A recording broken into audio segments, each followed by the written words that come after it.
Hello बच्चों, let us understand the solution for this question. Question says that 15/16th of a radioactive substance disintegrate in 12 days.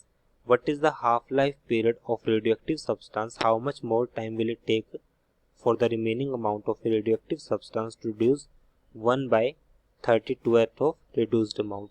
So question में कहा गया है कि एक radioactive substance है जो रिड्यूस हो जाता है 1/50/16th पार्ट उसका रिड्यूस हो जाता है।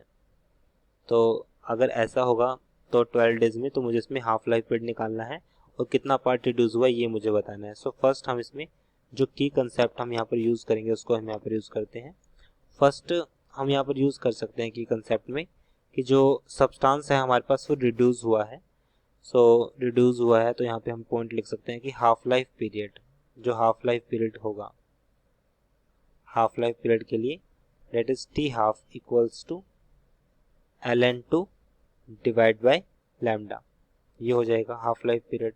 और जो पार्टिकल है वो रिड्यूस हुआ है, रिड्यूस होने की वजह से अब फॉर्मूला हम यहाँ पर यूज करेंगे n equals to n naught e raise to power minus lambda T. इस फॉर्मूले को हम यहाँ पर यूज करेंगे। सो दोनों पॉइंट्स को देखते हुए स्टार्टिंग में अब हम सपोज करते हैं, यहाँ पर क्वेश्चन में कहा गया 50/16th of the radioactive substance disintegrate. Starting में सपोज करता हूँ यहाँ पे n नोड इनिशियल है, बाद में हमारे पास n है, ये हमारे पास है टाइम। स्टार्टिंग में सपोज मेरे पास स्टार्टिंग में x था, बाद में कितना हुआ 15/16 उसका डिसइंटीग्रेट हुआ। It means x minus 15/16th of x हमारे पास डिसइंटीग्रेट हुआ कितने टाइम में, 12 डेज में। तो ये हो जाएगा हमारे पास x और ये आएगा हमारे पास 16x minus 15x that is equals to 1/16x। ये हो जाएगा 1/16x। n की वैल्यू बची है, t हमारे पास कितना है 12, t हमारे पास है 12। सो इन दोनों पॉइंट से देख के अब हम इसमें ये फॉर्मूला यूज करेंगे। n की वैल्यू हमारे पास कितनी है 1/16 ऑफ x, स्टार्टिंग में कितनी है x e raise to power minus lambda, t की वैल्यू हमारे पास यहाँ पर है 12 डेज के लिए। सो x से x कैंसिल होगा, जैसे हम इसको इन्वर्स लिखेंगे ln 16, दोनों तरफ 16 ln लेंगे और इसको इन्वर्स कर देंगे तो ये नेगेटिव हमारे पास पॉजिटिव हो जाएगा। तो यहाँ से वैल्यू जो होगी हमारे पास वो आ जाएगी लैम्डा इंटू 12। सो लैम्डा की वैल्यू हमारे पास आएगी ln 16 डिवाइड बाई 12। ln 16 को हम लिख सकते हैं ln 4 रेज टू पावर 2, तो ये आएगा 2 और 4 रेज टू पावर 2 हम इसको लिख सकते हैं। सो यहाँ से वैल्यू 2 रेज टू पावर 4 भी हम यहाँ पे लिख सकते हैं ताकि इजी रहे।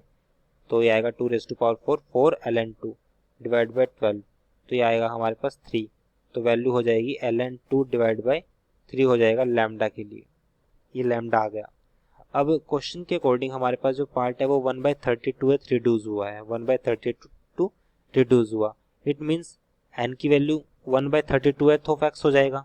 इसकी इस फॉर्मूले के अकॉर्डिंग स्टार्टिंग में था x e raise to power minus lambda, t की वैल्यू मुझे फाइंड आउट करनी है। तो यहाँ पे x से x कैंसिल, सेम प्रोसेस करेंगे, जैसे इसको इन्वर्स करेंगे तो ये वैल्यू हमारे पास हो जाएगी पॉजिटिव लैम्डा t। अब यहाँ से ln 32 equals to lambda t, 32 को हम लिख सकते हैं, यहाँ पर जो 32 है हमारे पास उसको हम लिख सकते हैं सिंपली, ये हो जाएगा हमारे पास ln 32 और लैम्डा की वैल्यू हमारे पास आएगी ln 2 डिवाइड बाई 3t, ये हो जाएगा।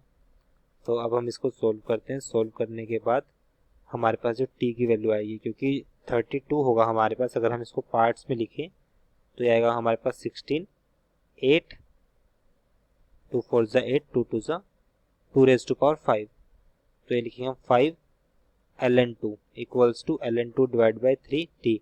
ln 2 से ln 2 कैंसिल तो t की वैल्यू आएगी हमारे पास 15, t की वैल्यू 15 आ गई। अब हाफ लाइफ पीरियड वाला फॉर्मूला यहाँ पर यूज करते हैं। सो t हाफ हमारे पास आएगा ln 2 divide by lambda, lambda हमारे पास कितना है ln 2 और ये हमारे पास है 3, क्योंकि लैम्डा की वैल्यू ln 2 डिवाइड बाई 3 है, तो ln 2 से ln 2 कैंसिल, तो ये वैल्यू आएगी हमारे पास 3। हाफ लाइफ आ जाएगा हमारे पास क्वेश्चन में, एक तो हाफ लाइफ पूछा जो कि 3 होगा और रिड्यूस कितना टाइम में होगा t इक्वल्स टू 15 में। So it is our answer. I hope you understood this explanation. Thank you.